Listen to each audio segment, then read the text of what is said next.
I am so excited that we are together today. Thank you for being here. I'm thrilled that you have found time in your incredibly busy schedule, friends, to come and join us. Today we have a very special guest. Every single week we bring you a special guest, and today is one that's near and dear to my heart. Jeff Pearson's going to talk about Hydro with Hope. He has an incredible show that's called The Invisible Condition. How many of us have things that we are not showing the world, and yet they are those things that really help shape our lives in so many ways? We look and act like we're normal, whatever that happens to be.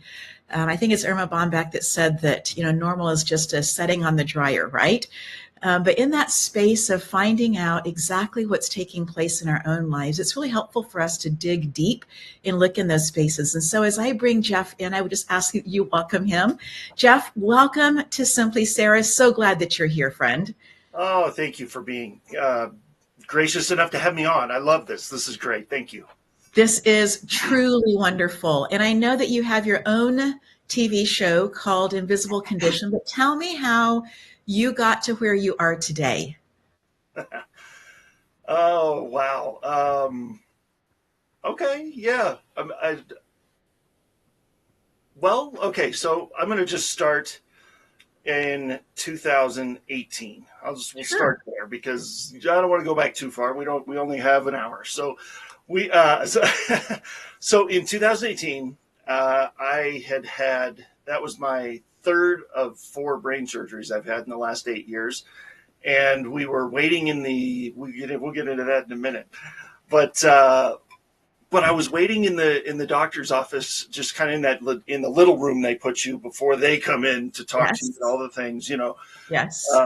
You just got to be really patient when it comes to that room. So my wife and I are sitting there, and we start to hear just kind of the rumblings of a conversation on the other side of the wall, and you can Sure. can't hear what they're saying, but you can kind of hear what the tone of the conversation is, and Right. It's not great. It sounded like they were distraught, and it made me think to myself, oh man, I wonder if they're just finding out that their child is going to have brain surgery, and because that flashed me back to when I was 2 weeks old, which is when I had my first brain surgery, and thought, oh my Lord, my parents brought me into the doctor for the 2-week checkup thinking we're going to carry on with life and everything will be cool and we get to take home our new baby boy.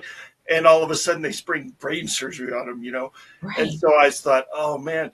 So all I really wanted to do was jump out of my seat, run next door to that room, open the door, hug them, answer their questions, tell them that everything was going to be okay, but HIPAA doesn't like that. We're in a doctor's office, so we, and I wanted to stay there. I didn't want to get kicked out. So I stayed, but on the way home, I was looking at my wife saying, we got to do something. We have to do something for this community. And so that's where we started kind of the very infant stages of what Hydro with Hope became eventually in 2022, April of 2022. Beautiful. So, and then that eventually led to, about a year later, led to Invisible Condition. So we can get into more detail on that, but that's kind of that's kind of what the catalyst was that got us started, was that listening to that in that next room and just wanting to help. So. And I love that you have this heart for people. That's something that Jeff is just so contagious about you, that no matter where we are, whatever kind of conversations that we're having, you care about the people who are around you. So I think that that's probably completely part of in your DNA. But having a surgery at 2 weeks old, how did that impact your life, how does having a diagnosis, how has that impacted your life as you have looked, because you have traveled around the world, you have done incredible things. And so there is nothing that's stopping you at all. I'd love for you to talk about the Hydro just a little bit, please. Yeah, thank you. So, at 2 weeks old, that's when we found out, that's when my parents found out. And let me just back up a minute and just talk about hydrocephalus for a second, because it is a condition that it's extremely common, but nobody seems to know anything about it. So It is just as common as Down syndrome, more Yes. common than spina bifida, Yes. and about a little over 400,000 babies are born with it every single year. So uh, it's like 1 in every 800 babies born is born with it. Every 15 minutes in the Mhm. United States, somebody is having brain surgery because of it. So Wow. every 15 minutes. So by the time we're done with this show, 4 people will have had brain surgery for hydrocephalus in the United States. That's not worldwide. That's just in the U.S.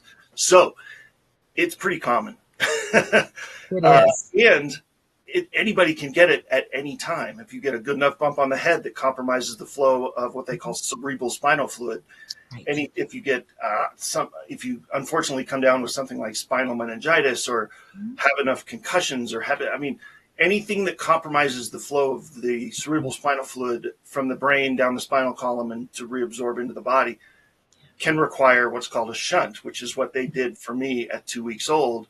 Yes. Um, they drill a hole in the skull Mhm. and thread a little catheter through there to go into the ventricle in the brain to draw the fluid out.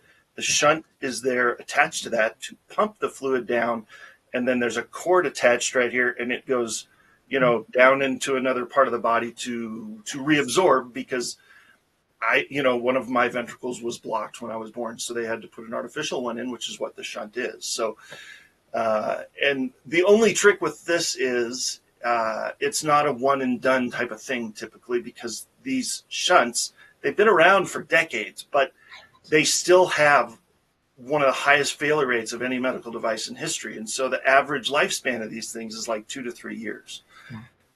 I'm 46. So by the averages, I Mhm. should have had at least 20, 25 revisions by now.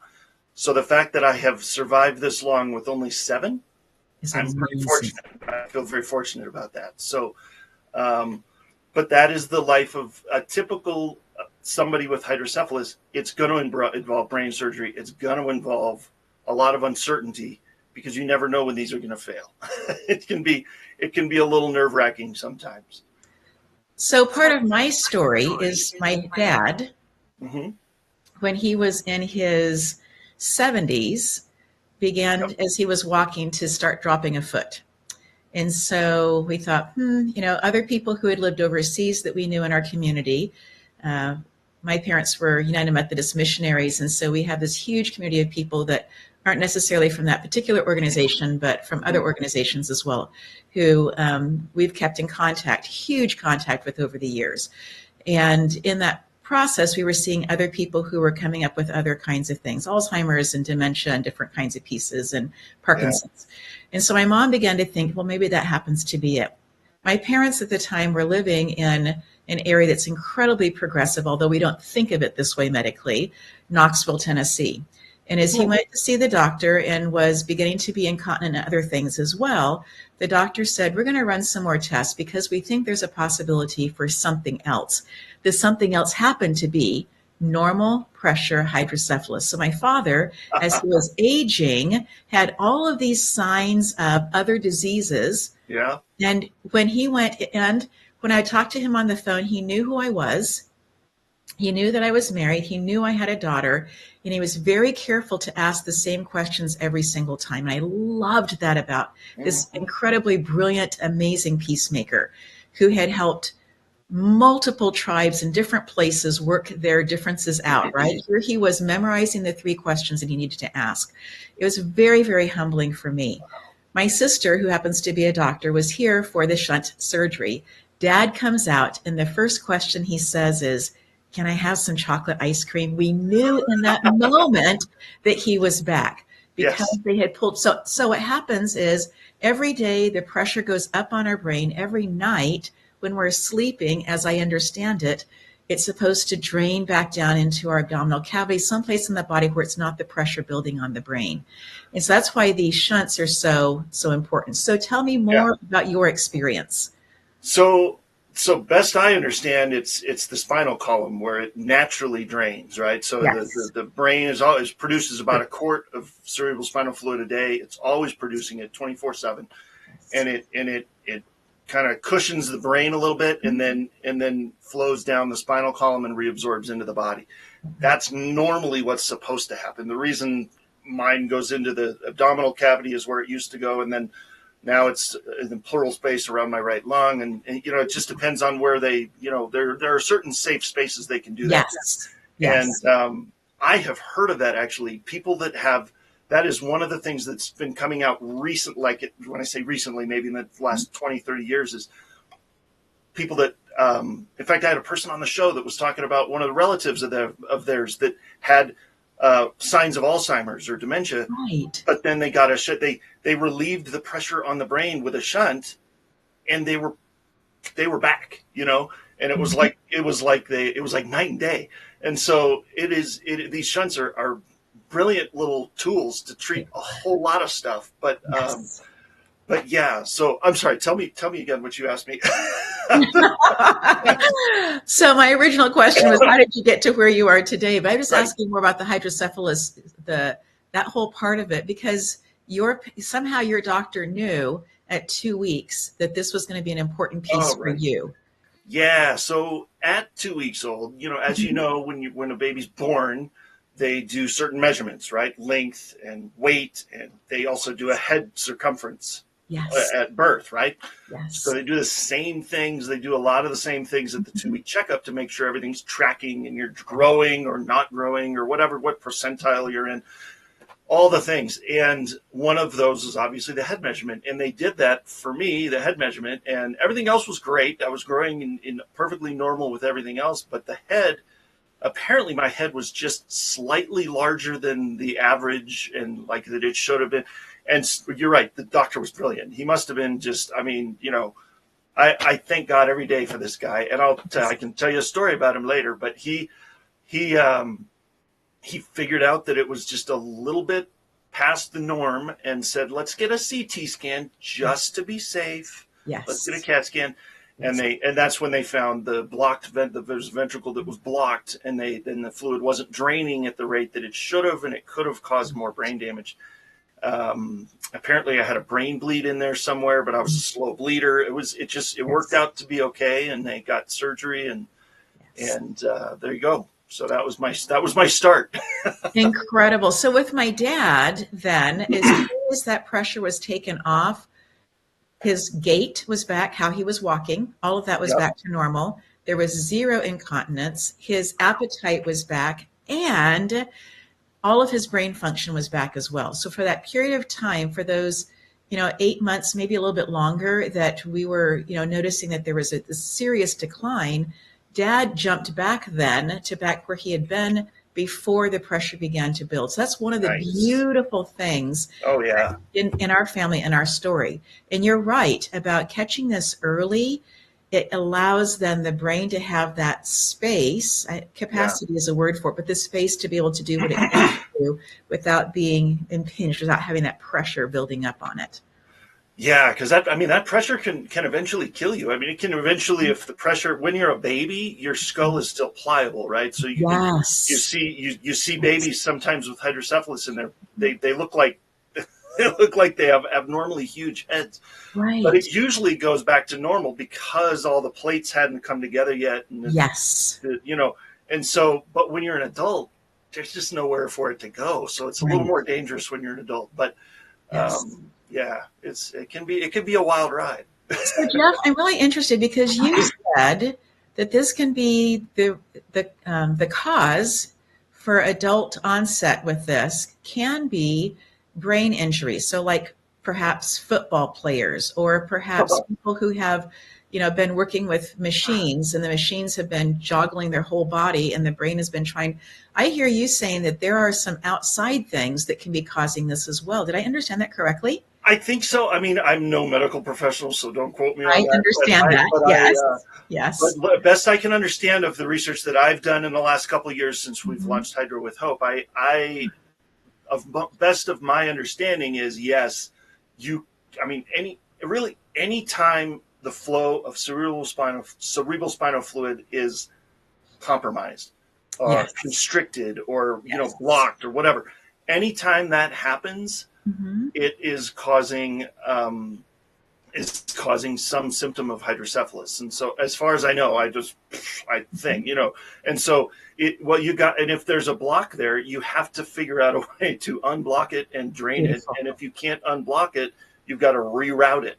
That's what they did Yes. in my case is rerouted it. It couldn't go Mhm. down that ventricle, so they, you know, rerouted it through the shunt. And Yes. so but you have to do that somehow. So Yes. yeah. And the only thing that you could tell with my dad is when he turned his head all the way to the side, you could see the little tiny, because they came behind his ear, Cord. right?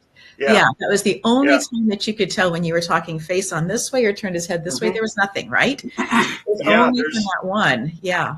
I mean, I've got since I've only had 7 surgeries, so I feel very fortunate there. But I still, even with just 7 surgeries, I've got, like, as I grew, as Mhm. I was a teenager, they replaced the cord. They didn't touch the shunt, but at Right. about two or four, I think it was at 4, they went Mhm. in, didn't mess with the shunt, but they replaced the cord with a longer cord so I could grow, Yes.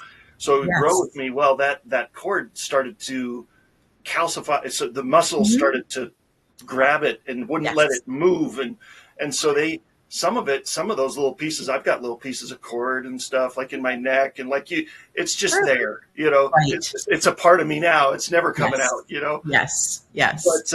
But yeah, it's very unnoticeable. I mean, you can, same Yeah. thing with me, if you look Yes. close enough, you could see a cord or Yes. two in there, but it's really not that big a deal.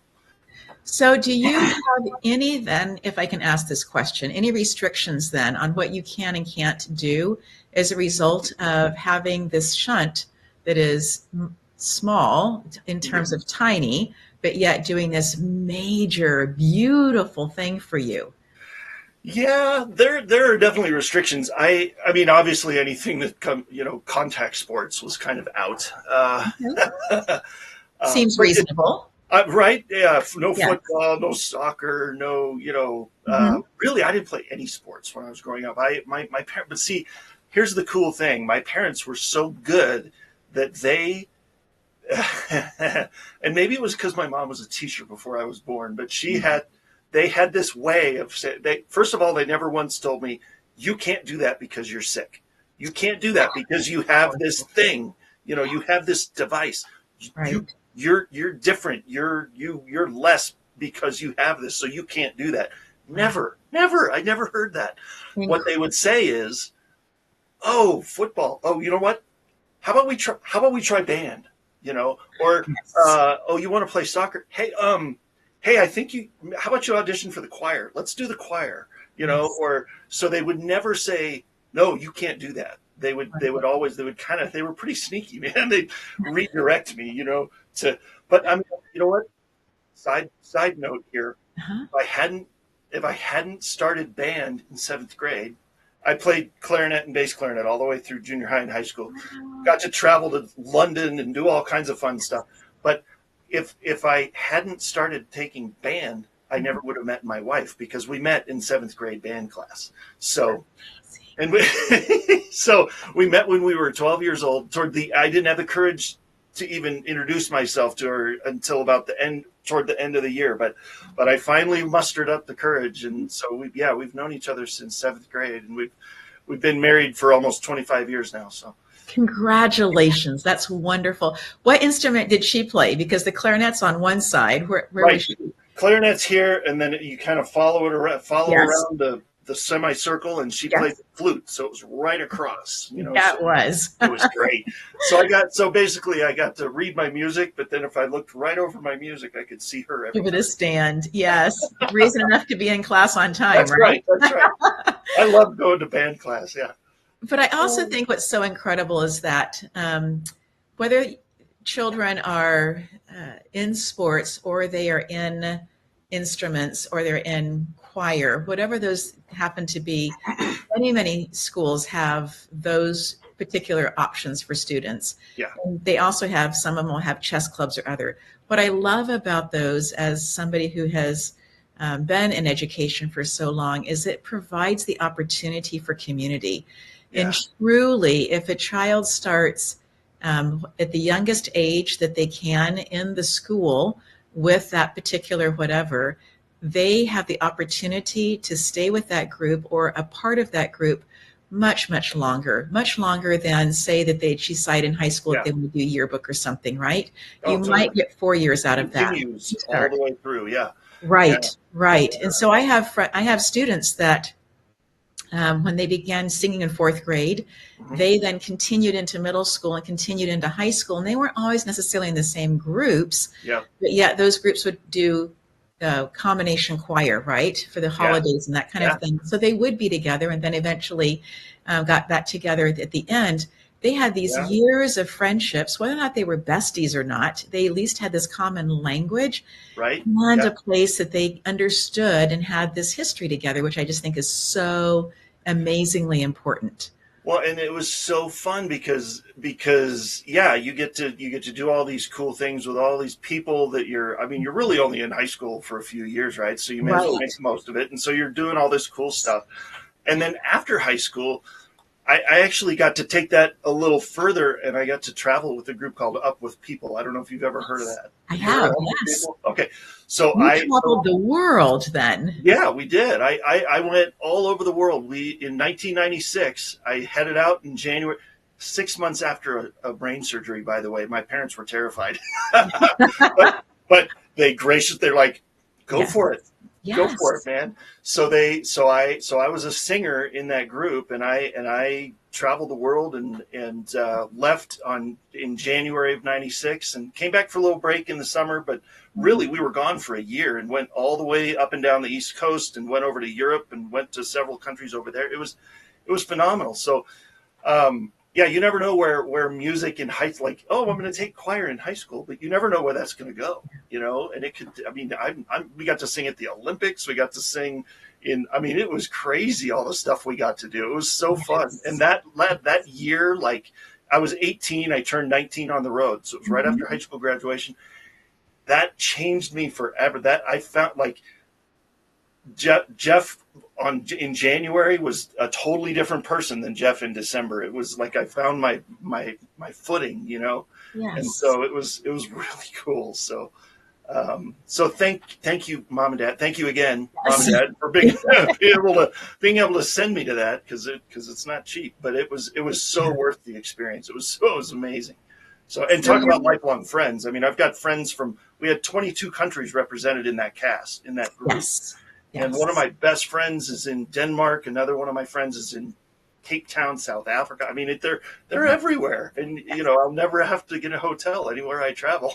It's true. But, It is so fun. true. It's the original idea for Airbnb, right? That we just had because we had international friends and so we would plan out our trips, who can we go see on this particular one? Yeah, maybe a few hotels in between or motels or whatever, but getting to see. So going back to your parents then saw that you obviously had some musical gifts or that there were ones that they could be encouraged. And there's this old ancient proverb that says, train up a child in the way that they should go. And the original meaning of that is look at your child and see the gifts that they have. Yep. And if you then pour into those gifts, that child will never depart. They will just soar. And I see this, you are such a living example of your parents pouring into you, never saying no, but just continuing to guide your steps. You getting to then meet your wife and when you're 12 years old. I love that. I can't say they never said no. They said no plenty, but they never. I understand. You know what I'm saying? That would have been a totally different outcome if they never said no. But I know what you mean. It was. They were very, very much alternative minded. It's like, no, you can't do that. No, they like redirect you. Yeah, I know what I'm sorry. I so appreciate you though clarifying that because that is such an important piece to clarify. So thank you, Jeff. Yeah, so you got to say no to your kids. Come on, yes, absolutely. And there are places and times where it's easier to do than other places and times. And being a mom and a teacher, I've had it on both sides for myself in terms of. But it's about the long term, right? It's about looking ahead and being able to have a vision. And obviously your parents saw this vision for you and that they continued to work together, working with you. And then you get to go and travel around the world. So what you alluded to this, Jeff, that there were things of who Jeff was in that January versus who Jeff was after Up With People, after traveling around. What were some of the things that you learned on the road? Well, probably one of the most important things I learned on the road is when you are like, well, you got to think for yourself. You got to be really quick on your feet, and you got to be really adaptable. I mean, adaptable is probably the key, because we would go into a city on that during that year. I mean, we would go into a city and be there for 3 or 4 days, stay with a different host family every time we went to a new city, do two or three, do like a couple shows. We'd have to, set up and tear down 22 tons of equipment from 2 semis, every single show, every single city. I mean, you were always moving and always doing something different that you'd never done before. I mean, the first, the first family I stayed with in Zurich, Switzerland, was when we first got to Europe. We went to Zurich. Switzerland was our first stop. And the family that I stayed with, that first family in Europe, didn't speak a word of English. And so for about 5 or 6 days when we were there, it was like a nonstop game of charades, Yes. so trying to figure out, it was really cool. I mean, the son was in the Swiss Army, and so there was like rifles everywhere. I was like, oh, this is so cool. But the family was absolutely amazing, so gracious, and just so excited to meet a new, like, ooh, here comes the American. We're gonna Yes. we're gonna ask them questions, but they couldn't speak English, and so it was always it was really interesting, and it didn't stop. I mean, all through Europe was the same way. It was so funny. But that is probably the most valuable thing I came away with, is just, it's not always going to go your way, but life doesn't have to be perfect to be good. It doesn't have to be perfect to be amazing. So you might screw this up, or you might do something stupid over here, or you might, it's okay. It's okay. Dust yourself off and move on, man. It's cool. So tomorrow's another day,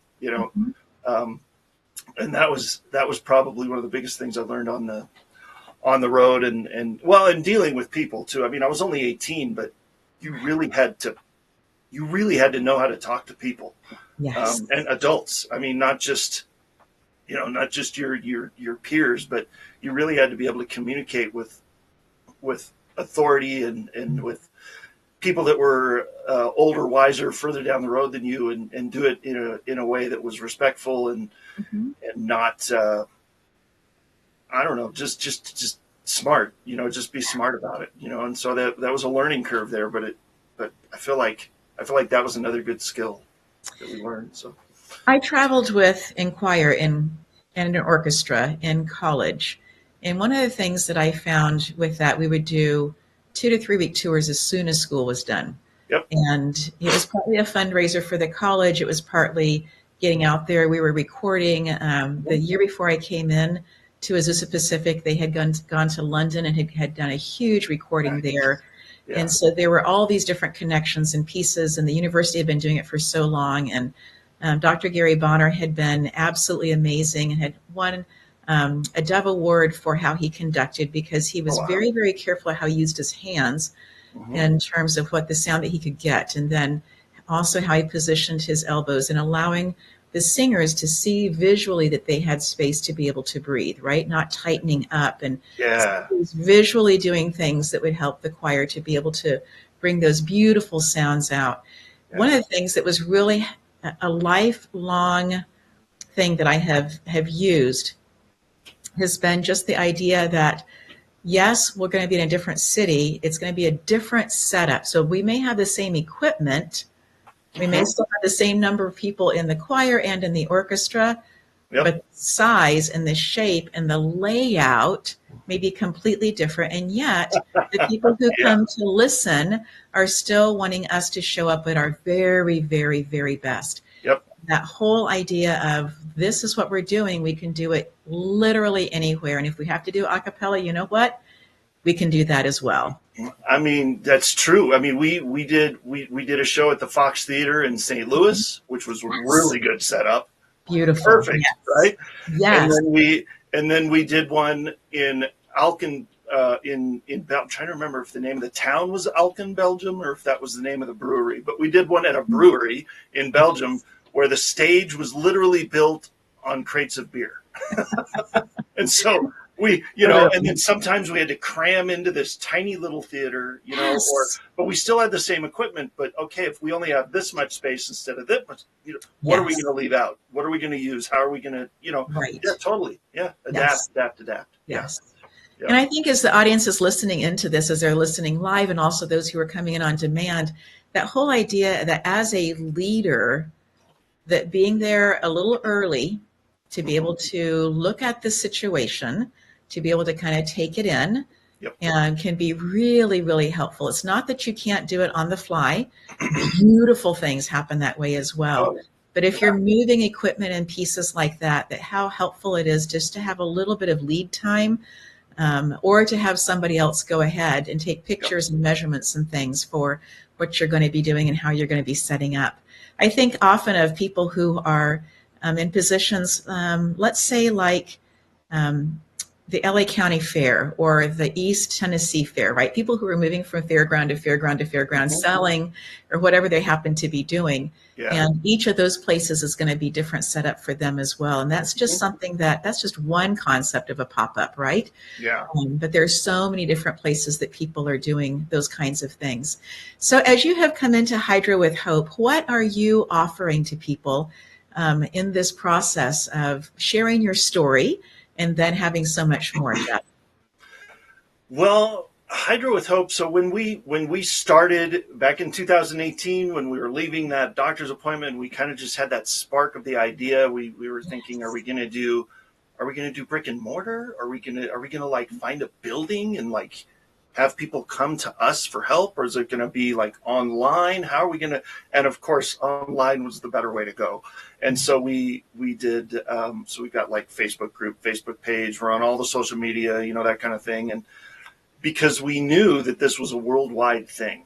I mean, people everywhere have this. I mean, it's everywhere. And so we offer, so a lot of organizations, God bless them, a lot of organizations are doing amazing work with the fundraising end of things and research and developing better procedures in surgery, developing better equipment or apparatus, better technology for the shunts and all that thing. That's great. Knock yourself out. More power to you. God bless you. Celebrate it. Yes. Because I wouldn't be here if it weren't for some of those people. Right. But I'm not that guy. I'm the guy that wants to sit down with the family and go, okay, what questions do you have? How can I help you? And how can we make this journey a little easier for you? And so we came up with, the first thing we did was a journal, which is right here behind me, which I'm just going to grab. I was trying to find another copy of it before we started, but I couldn't find one. So this is the journal. It's called My Hydro Warrior Story. That's just affectionately we call it Hydro Warriors. And so it's a journal. It's a fill in the blank journal. Beautiful. That people can chronicle their journey, chronicle their, oh my gosh, we're going to have what kind of surgery for our child or for my, and it starts at the beginning, who's your neurosurgeon? What hospital are you at? What kind of hydrocephalus do you have? What kind of shunt did they use? And then it gets into some more, emotional tracking type stuff. And how did this feel? And how did that feel? And what, hey, show me some pictures of your gnarly scar that they did on your head when they did, all kinds of fun stuff. Here's my hospital room during my visit. Here's a picture of that or whatever. Yes. And so, it's a place to write things down, because the other thing with, I don't know if you have experience with this with your family, but this back here where the shunt is also where the short-term memory lives in the brain. So, so writing it down is important, because what do you get when you go to a follow-up appointment? You get a barrage of questions. You do. How about this? What about this? Tell me about this. How has this been going? I don't know. And so you write it all down. It's all right here. And there's a spot in there for medical record keeping. There's everything. And there's nothing else like there like this out there. We looked and looked and looked and looked and looked. Right. And so this is one tool that we offer, is this journal to be able to chronicle your journey and the idea would be to have each, actually, I'll show you that each surgery, you get a journal, right? So it's because every surgery is different. And so right here on the spine, we actually created a spot that the printer was like, are you crazy? That looks like a mistake. No, it's not a mistake. I did it on purpose. So that this, you can either write it, you can write the date, or you can write like first surgery, 12th surgery, and so next time you go to the doctor, you just grab the appropriate one and go. So, and I'll get back to that in a minute because I want to read something out of that eventually, but but it was, and it's been really well received by the community, by hydrocephalus community. And I would absolutely love to get it in the hands of every family in the country that's experiencing hydrocephalus. And then the other thing is that we're working on right now, that we're actually planning for the end of January, maybe the beginning of February, is a retreat. We're actually planning a retreat. And it's going to be 5 weeks, and it's just an hour to an hour and a half a day of just getting away. It's online. It's an online retreat, but it's just to get away, and we're going to have speakers and different things for each one, and just to help people in the invisible condition community, not just hydrocephalus, but any condition. Yes. To just unplug for a minute and just know that they're gonna hear some encouraging things and get some help, and we're gonna have somebody to help them. How do you exercise when you can't get off the couch? What do you do with something that's painfully unpredictable, right?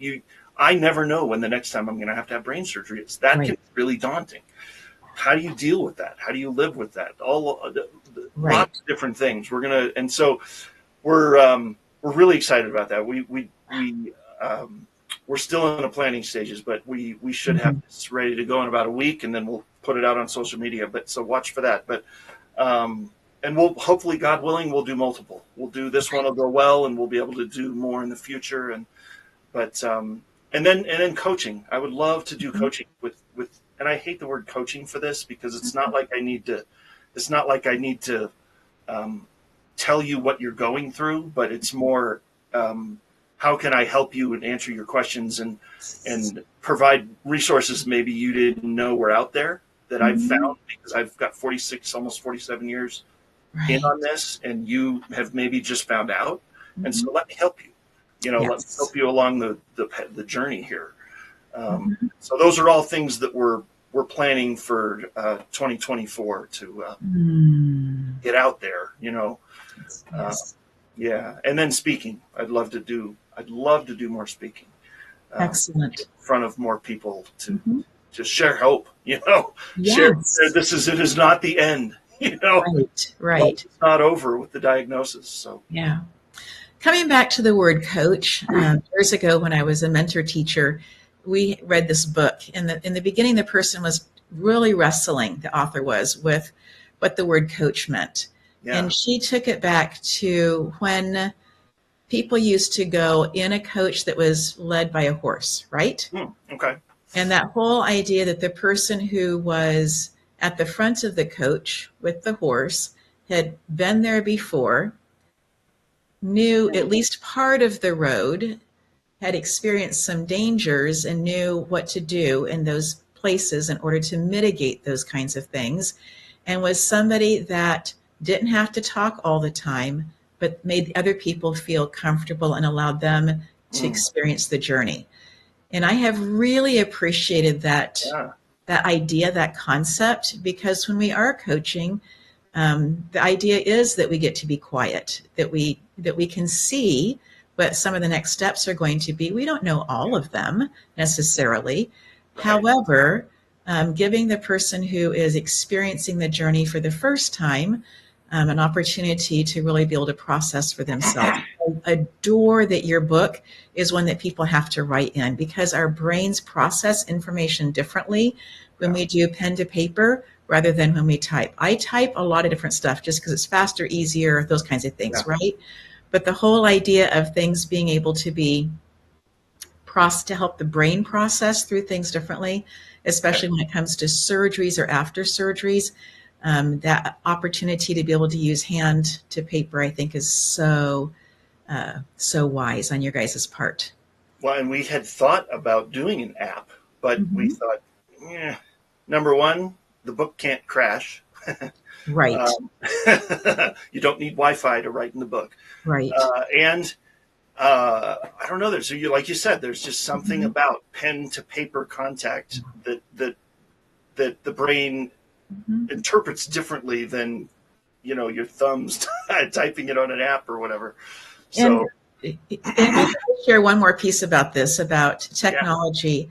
I use technology all the time, and I'm so deeply grateful for it. However, this morning, as I was moving some pieces around, I came across old laptops that are obsolete. And recently I was working, trying to open up an app that wouldn't open. And I kind of thought, okay, what's the connection that's obsolete, right? I have books in this house that are over 150 years old. And I can go pick up the book and open it up and start reading. There's no lag. There's no internet issue. There is no obsolete issue. It's just available and there. And so I think there is, and again, the fact that you guys put a place on the edge where you can put the number in. I was unpacking last night it's a library full of photo albums, and I had done the same thing. I put a number and then the years underneath it that go along with each one of them, because I chose the same outside color for all of them. And so I just needed to know which was which, right? But just that ability to be able to go and open up and to remember. I think that that's one of the key pieces also for our audience listening in, is that beautiful thing that happens when we remember where we have been and look for the gain. Not look for where we still need to go, not look for what's ahead of us, but to be able to look back and see how far we have come and to celebrate that. And if you have a team, to be celebrating it with the teams as well. The whole idea of being able to share that story is, I think, really, really critical to an organization. And even if you're a solopreneur, how critical it is for you to be able to look back and say, this is where we began and look how far we've come. Oh my gosh, you're absolutely right. Yeah. Hydro with Hope has not been around very long. It's only been about a year and a half, but even in that year and a half, you're right. There's been a journey, and yes, we look back and go, oh man. Woo, man, where we started and where we are now are two very different places. So it's really cool. Yeah. Yes. So as you talk about that, let's go ahead and turn the page to another chapter about the future. Okay. You had spoken about, wanting to speak and be in front of more people and share your story of hope with more people and help them see more of the resources that are available. But this is not going to be the end for that. What are you seeing ahead of you, in addition to this incredible retreat that you guys are planning? So I really, really, really, in the very beginning stages of this, we knew that this was going to need to be more than one journal, more than one type of journal. Right. So this particular one, I'm just going to grab it again. Yes. This is from the Hydro Warrior's perspective. This is from the person that is experiencing hydrocephalus firsthand. This is their perspective, right? So I have ideas of interpreting it to maybe a caretaker version, and maybe the parents' perspective version, or if you were diagnosed, or even if you weren't. I was diagnosed at 2 weeks old. I have 3 children. What's their perspective? We'll do that one. I love that. Yeah, because they want to. They have things they need to write down and chronicle about their experience with dad being, my oldest, my oldest, Elizabeth, she's 20, and she remembers it best because, 10 years ago she was, she was a little older than the younger two. and she remembers me, going off in the ambulance and spending 3 weeks in the hospital with a bacterial infection in my cerebral spinal fluid that we didn't know where it was going to go, and all the uncertainty, and she remembers all that. So to be able to chronicle that and look, because she's a journaler anyway, she loves writing in journals. So I think that would be, really cool.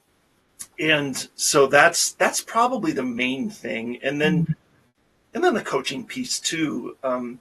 But as far as the book goes, that's what we kind of envision for that. And I think that's the main thing. But if I don't, well, I was going to say, if you don't mind, do you mind if I read something out of here? I would love for you to. And as you're looking for it, I just encourage you to ask Elizabeth maybe to give you some insight as to questions that she would ask or would like to have in that journal. Oh, exactly. Right? But please, please go ahead and read. With Elizabeth and with Catherine, my wife, she thought it was just smooth sailing when we first got married, because we didn't have to deal with anything for like the first 14 years, surgery wise. You deal with enough when you're newly married, but surgery wise, like we were nothing for like 14, 15 years, and then all of a sudden 10 years of just constant surgery all the time.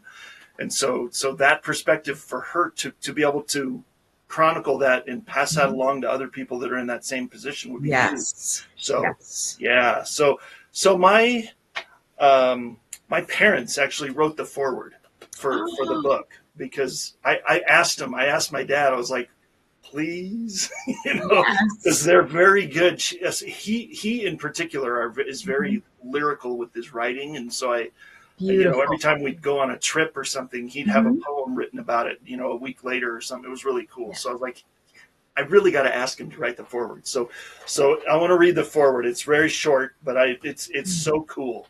So it says, as parents of a child born with hydrocephalus, it is an honor that we would be asked to write the foreword for this amazing publication, and we continue this journey alongside you all. The term hydro warrior brings to mind the great Viking ships that sailed the seas of the world. These warriors would leave port with a mission to explore, discover, and conquer. They would drop their oars into the water in unison and pull together, seeking victory in the face of many challenges. We hope that as you turn the pages of this journal, you will become the author of your own victory. And your story will inspire the many doctors, nurses, family, and friends that are affected when the diagnosis of hydrocephalus is presented. Whether your journey has just begun or you have faced the difficult days of recovery and revisions for many years, this will be your chance to record the emotions, the challenges, and the accomplishments during this season of life. Our greatest prayer is that during this adventure, you will be able to use your personal story as a treasure chest of memories and nuggets of wisdom that can be referred to, and that you will feel the powerful healing spirit of God working in your life. So it's so cool. I was so glad. I was so happy that they, and they sent that to me like really quick too. Like I said, they're really good at it. So, but it just flowed. But yeah, it was really sweet that they did that. And so, but it's the other thing that we've got in here is quotes from other people in the hydrocephalus community that are just rocking it, and so, one of the people in here was went to Germany in the Special Olympics last year. She's awesome. She lives in New Zealand. And there's a world-renowned neurosurgeon in here, Dr. Benjamin Worf, and I'm blown away at the people that agreed to participate in this with us, and so it's been really a labor of love to put this together. So it's been really incredible. Well, Jeff, as we're beginning that process of wrapping up our time together, I would just love for you to reiterate anything that you've already shared that you would feel would be something for people just to hear one more time. Okay. I got the one thing. There is one little piece there's one little piece of the About Jeff section that I absolutely love, and I send this anytime anybody wants a little piece of what this is about. I read this. So it says, having lived with hydrocephalus for over 45 years, I can say three things with 100% certainty. Number one, God is faithful all the time. Number two, God is in control, and that's a good thing. And number three, life does not have to be perfect to be amazing. So just roll with it, man. It does not have to be. Yes. If you're waiting for it to be perfect, you're going to be waiting a long time. There's a couple of things that I've heard over the years that from good friends. One of them is launch and adjust. Yes. Just yes. And then the other is 76% ship it. It doesn't have to be perfect. Yes. Build your parachute on the way down. You jump out of the plane and build this parachute on the way down. Sometimes that's how it goes, but that's how it's gone with our show. It feels like sometimes. Mm-hmm. So. And I also like that idea of that. I mean, Robert Raymond is the one who says launch and adjust from Achieve. And I love that when he teaches that at Achieve University. Yeah. But the other piece that I think is so incredible is this idea of offering things to people and then seeing if there is anyone who wants it before spending the energy, the time, the effort in putting it together. Yeah. And if you have an incredible spiritual download or an inspired work that you need to put it down. But if it's the timing for it isn't yet, that's okay. It can sit in a journal. It can sit someplace, keep it marked, keep it labeled so that you can come back to that. But I just think that being in that space of not just creating everything up front and then waiting around for people to say, yeah, that's what I want, but going the other direction, offering it. And you just need to be 1 week or one chapter or one whatever ahead of. Yep. And if you're like me, you want to see the whole thing done ahead of time. But if we can just live in that space of allowing continued inspiration, then other things can open up and just be so relevant and so amazing. Totally. Well, and that's kind of how we approached the release of the journal is on our Facebook page or group. We have a private group on Facebook and then a public page on Facebook, and we're on all kinds of social media. But in the group and the page, when we were kind of leading up to releasing the journal, they didn't know it, but I would take pages from the journal and put the words from the the prompt on the page. There's one in there about show me your crazy hair from surgery, right? Because when they're cutting around in here, they don't want hair in the way. So that you got all kinds of crazy. I mean, you wouldn't believe some of the pictures I've got of crazy hair. So, and so we'd get just barrages of all these crazy hair pictures. Or I don't know. That's the one that pops into my mind. But when you prime the prompt with that kind of stuff, you're just giving them a little taste, And then when you release the book. Yes. And they say, oh, that's in there. Like we did that for months ahead of time. And so really, if they had gone back and looked at their responses to those questions, they would have been able to fill out most of their journal with just what they respond. So that was kind of the idea. So, but it was also good to see what the interest was and what response. Exactly. To that, and it was really fun to see. So, yeah. Well, Jeff, thank you so much for this incredible conversation. You have shared so much hope and just light and inspiration. And I'm just so grateful that you took time out of your incredibly busy schedule to make this happen. And we will be looking on all the social different places for Hydro with Hope to find out more information about this beautiful retreat, this virtual retreat that you're putting together. Absolutely. Thank you, Sarah. Thank you for this opportunity. Thank you for your heart to get me on here and for everything you're doing. It's awesome. Thank you. I appreciate it. And to the audience, we will see you next time.